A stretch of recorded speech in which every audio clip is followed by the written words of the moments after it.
Most people believe wealth begins in a bank account, but the truth is far more uncomfortable and far more powerful. Wealth begins in the mind.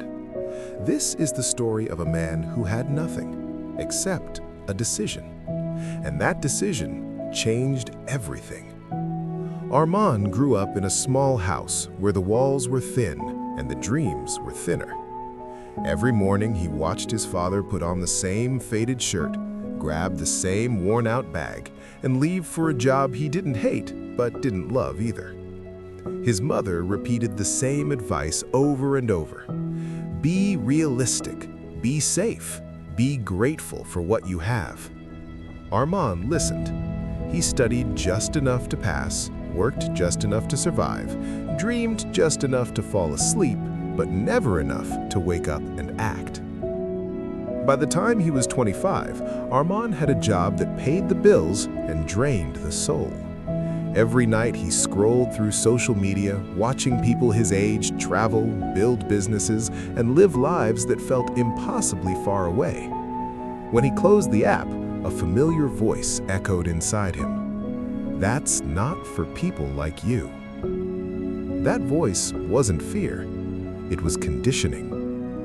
One evening, after another exhausting day, Armand missed the bus home.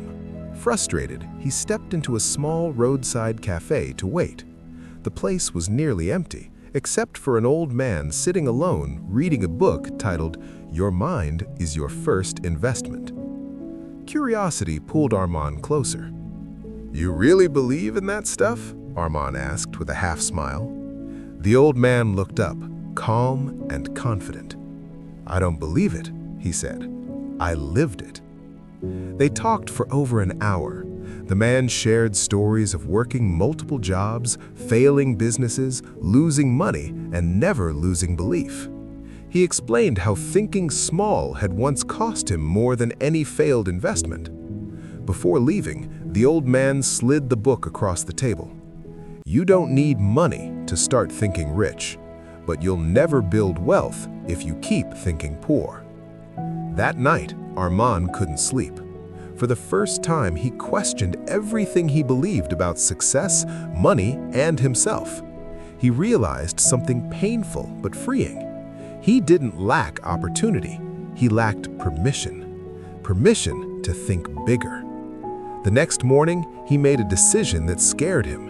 He would stop thinking like someone who survives and start thinking like someone who builds.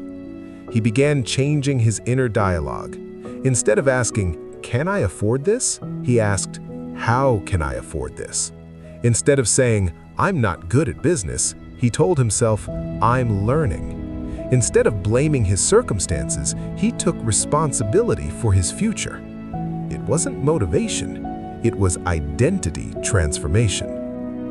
Armand noticed how people who succeeded didn't rush comfort.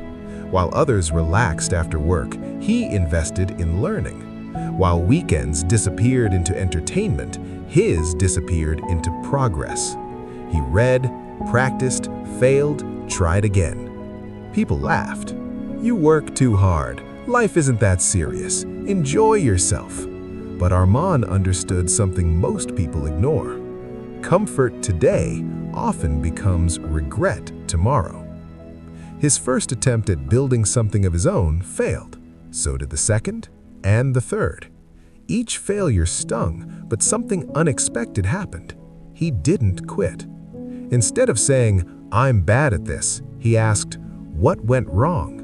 Failure stopped feeling like an ending. It became feedback. Slowly, his mindset shifted. He stopped chasing quick money and started building value. He focused on skills that could grow without trading every hour of his life. He learned systems, automation, leverage. Progress was quiet, slow, invisible to others. Until it wasn't. His income doubled, then it doubled again. Not suddenly, but steadily. More importantly, his confidence changed. He no longer hoped things would work out. He expected progress because he trusted his process. As Armand grew, his environment changed. Some friends drifted away. Others mocked his ambition, but he gained something more valuable: mentors, builders, thinkers. Conversations shifted from complaints to ideas, from excuses to execution. Years passed. One morning, Armand stood in front of the mirror in a new apartment. Same face, different mindset. He wasn't rich yet, but he was free. Free from limiting beliefs, free from fear of trying, free from the idea that average was acceptable. When he visited his parents, his father looked at him with quiet pride. "You did well," he said. Armand smiled. "I didn't chase money, I chased growth. Money followed." That was the final truth. Wealth is not about obsession with money. It's about respect for it. It's about using it as a tool to buy time, create options, and build impact. If you're listening to this story right now, understand this. You don't need luck. You don't need permission. You don't need perfect conditions. You need a decision.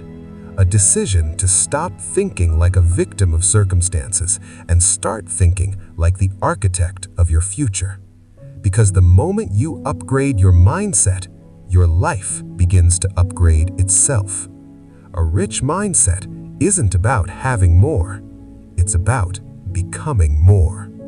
And that journey begins now.